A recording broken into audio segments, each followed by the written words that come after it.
outflows are exiting some of the crypto ETFs, you're seeing inflows into XRP. Good morning, y'all, and welcome back to my channel. Thank y'all so much for tapping back in to see what I have to say. I promise y'all, I promise, it truly does mean the world to me. But with that being said, what are we talking about? We're talking about XRP in this video. This is the very first XRP standalone video. Y'all know I love Quant.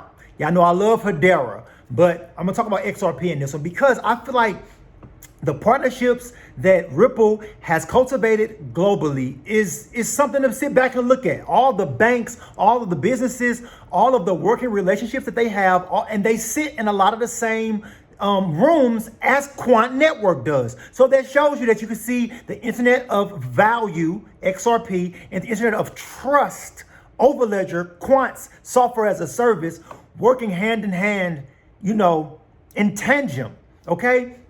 I look at it like this, you guys. You have something like Quant Network being a gas station with infinity hoses. But then you have XRP, which is the gas that's inside of the tanks. So when people need to pull up for a liquidity fill up, they pull up to Quant, tap into Overledger so that they can move the money or the value that they need to move and grab the liquidity from XRP as it's being moved so that it can be moved interchangeably without a hiccup, without an oh nor oops moment. And they've been doing this now in certain different, like I say, in certain rooms. I see Quant, I also see Ripple's name in a lot of different places. But anyway, in this video, we're coming. It is literally our boy, Brad Garlinghouse. He's talking about so much inside. He's talking about the XRP being a part of the strategic stockpile, if they want to call it that, here in the US. He's talking about finally the SEC lawsuit finally being over and moving forward past that point. He's talking about things about how people don't truly see that, you know, we're not in tailwinds anymore. We're headwinds. Like we getting ready to be like, whew. People don't understand the amount of capital that is getting ready to start flowing through these public ledgers that have already been working in these sandboxes alongside of these multinational corporations, businesses, and central banks. People understand things like SWIFT. People understand what is truly getting ready to take place, okay? But here we go. This first part of this interview with Brad Garlinghouse, and I will be right back.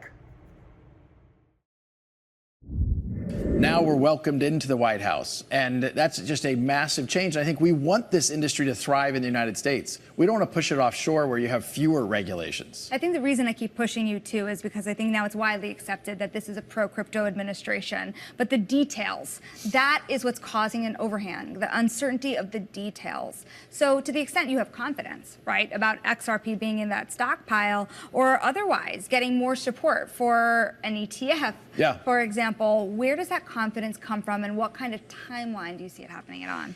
So I have immense confidence on the ETF. I think there's 11 different filings pending with the SEC to launch ETFs, from everybody from Bitwise to Franklin Templeton and a whole bunch of people in between. I think those will be live in the second half of this year. We have seen, even outside the United States, you have live ETPs. And at a time when a lot of outflows are exiting some of the crypto ETFs, you're seeing inflows into XRP. And I think that's because you had this false negative pressure from the SEC, this kind of, you know, an exogenous hand holding things down that's now being released. And that's great for the market. That's great for builders within the XRP ecosystem globally. One more on the stockpile. Yeah. How much XRP would be in it? Where does it come from?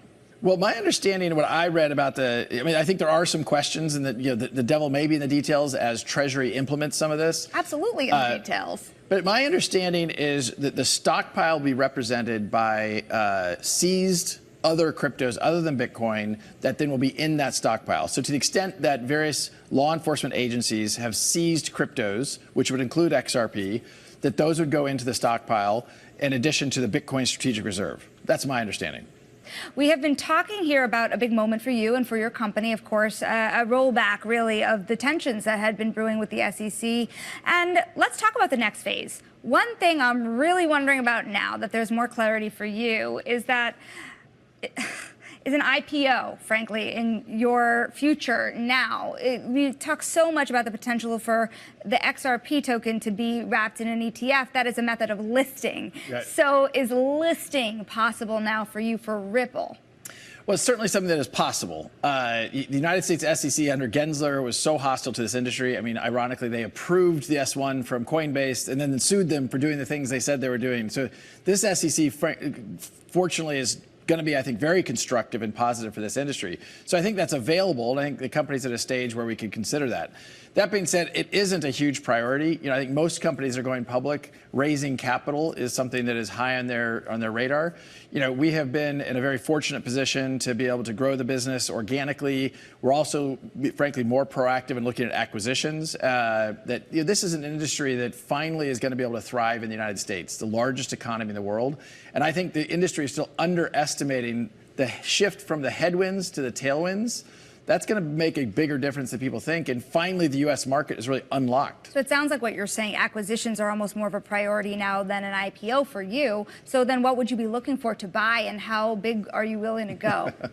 Well, I'm not going to name names, but look, Ripple at its core is a blockchain infrastructure company. We sell our technologies to business, primarily financial institutions, and we'll look at other things that are blockchain infrastructure companies. I think there will be consolidation this year. There's a lot of excitement about some of the changes, and we will lean into that for sure. So when you think about what's possible in terms of financial institutions, there's been a lot of conversation about loosening of regulations and red tape when it comes to the financial industry and its interactions with the crypto community. What are you actually seeing happen? Are banks really warming up in a way that's significant right now? I mean, I think unequivocally, yes. Just in the last few weeks, I have seen U.S. financial institutions go from being like, look, we're just not going to touch it because we don't want the extra scrutiny of the regulators, which again, may or may not have even been legal, given these are legal businesses. But you have large banks who used to say negative things, now saying positive things. I think the two areas you'll see the most activity in the short term, one is around custody. These are banks that want to be able to custody, particularly when you see real world assets being tokenized. You need to be able to safely manage and custody that for customers and potentially for the bank. And the second is around payments. The global payments infrastructure still remains very dated. Wires are slow. I just had a wire that was sending over euros disappear for 5 days. That's surprising in a world of the internet. Now, y'all just heard directly from the CEO of Ripple's mouth, okay? Follow me on this because I'm always going somewhere. So next he's getting ready to talk about stable coins. Of course, if you're watching this, you know XRP. You already know that Ripple has RLUSD, okay? That is gaining lots of market shares with our institutional players. Follow me on this, okay, you guys? But he's talking about the stablecoin legislation as well that's coming through the House and the Senate. We already know, he just mentioned about being at the White House. So apparently he has a front seat with the regulators. He's already been in front of Congress and talked. Understand truly what is being laid out right in front of our faces, okay? Because these things matter. And if you're coupling yourselves with these distributed ledger technology companies that have real world partners, that have real world clients, that do trillions of transactions a year, understand what that means for the network when those transactions start to flow through certain ISO compliant Web3 companies. Follow me on this because I'm always going somewhere, and I will be right back. More with Brad Garlinghouse. So one part of that payments infrastructure that I'm watching really closely is, of course, stablecoins. Sure. There is starting to be more clarity in Washington, and you're seeing people starting to use stablecoins in really interesting ways. I think about Robinhood, for example, using stablecoin in terms of facilitating 24-hour trading. What's next? I mean, if you think about the next forefront of stablecoins now that the U.S. is getting toward clarity, what's possible? Well, again, I think we're underestimating how big that might get. Today that market's about $230 billion. So I think some smart people think that may go up 10x in the next 5 years. I think that's probably right. The two leading players in Tether as well as USDC are both, I think, poised to do well in that market. Ripple launched our own stablecoin at the end of last year. That's already ahead of our own internal forecasts in terms of where we are at this point in the year. Still, we're small, but the goal is by the end of the year for RLUSD, Ripple stablecoin, to be one of the top 5 in the market by the end of the year. And I think the whole market's going to grow dramatically over this year. So what does it take you to get there? Who are you pairing up with? Are you creating some financial partnerships in order to make RLUSD more of a household name? Yeah, for sure. I mean, even today we had more listings go live for RLUSD on some global crypto exchanges. Anytime you do something new, it takes a minute for that kind of, the pun of the ripple effect of seeing how that plays out. And so we're seeing that happen in real time. So I'm really pleased. And again, as I said, we're ahead of our Q1 forecasts of where we expect it to be. So we feel really good about that progress. Given through what you have gone through with the SEC, I think one major question is how tokens list in the future. What do they mean? How are they classified? Now that you're talking about many other, say even private equity companies looking to tokenize their funds, venture capitalists, Cathie Wood told us yesterday she's considering that for her own fund. What does this mean? What are the rules of the road? Are people going to list and put the cart in front of the horse as they do so? Yeah. Well, look, I think tokenizing, like what Cathie Wood's talking about, democratizing access to different investment vehicles and different investment types is very compelling. Even, imagine Shark Tank enabling the participation by different sharks. Like, there's some really interesting stuff you could do. Right now, Congress, it seems, is more focused on getting stablecoin legislation passed. That went for markup last week, and I think you'll see that potentially in front of the president in weeks. The other piece of legislation I think will move quickly after that is kind of the market structure bill. Last summer, something called FIT 21 passed the House, did not get through the Senate. I think that a market structure bill like FIT 21 will come before Congress. Hopefully before the summer recess, we'll see that pass also. One more question for you about Ripple and XRP in particular on the supply and how it's managed and the unlocks. Is there anything you would do to change the amount of supply brought to market? Can you do that? How does that exactly work? Because there is a level of dilution for XRP when more supply is brought in on a regular basis. So this is one of the things I'm glad you asked about, because there's frankly misinformation, sometimes disinformation, people spreading falsehoods out there. The amount of XRP that was created in 2012 when it was first started, when that blockchain was first started, was 100 billion units. That can't be increased. It's slightly deflationary, and now there's about 99.9 billion units. Ripple owns about 42% of that supply. We have had, and for, I guess, 8 years, we published something called the XRP Markets Report, where we share how much we are introducing into the market, because we want that to be predictable. And that has been the case for many years now. And so we will continue to make sure that's very predictable. At some point, maybe we won't be selling as much. We'll see how that plays out in the future. But right now, frankly, we get criticized for owning too much, and then we're criticized for selling some. But we want to do that in a constructive way, which is what we've done for years. Now, y'all just saw that. Y'all just saw everything he had to say. He even addressed the whole 100 billion amount, and the FUD about war was printed, and he even said that it's deflationary. Like, y'all really, really, really, really tap in.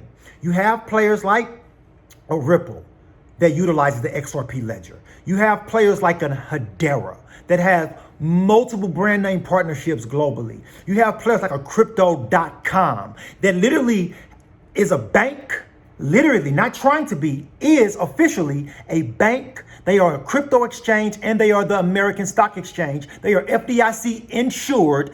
Follow what I'm saying, what I'm telling you about these Web3 companies that have codified and solidified infrastructure with some of the biggest behemoths in the world. You have players like a Stellar with things like Franklin Templeton, with things like MoneyGram.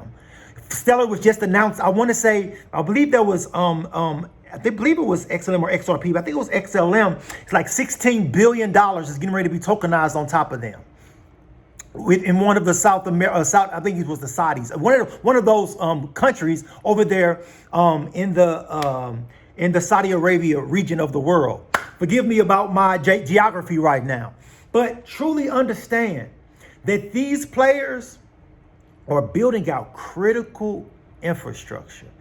And any gem that I'm talking about, whether that's that Diamond, QNT, and Overledger from Quant Network, or whether that's, that Emerald or Ruby Hedera, or whether that's that Sapphire or XRP, these things are gems. And us cultivating and holding these gems, these pieces of the internet, because they literally secure the transactions that flow through the networks that now you have governments, central banks, and multinational corporations now publicly talking about utilizing. Understand what that means for 2026, 2027, 2028, 2029, 2030, and beyond, as these processes continue to be massively adopted globally, because it is a part of the G20's plan. It is a part of the G7's plan. It is a part of the World Economic Forum's plan. It is a part of the BRICS nations' plans. It is a part of the Bank of International Settlements plan. Understand things like the Finternet. Truly understand what is being laid out right in front of our faces. Okay, you guys, follow me on this, because I'm always going somewhere. If you made it all the way through this entire rant, type in the word Ripple. That way I know you made it all the way through this entire rant. Until the next time, y'all already know. Stay locked in. Peace out.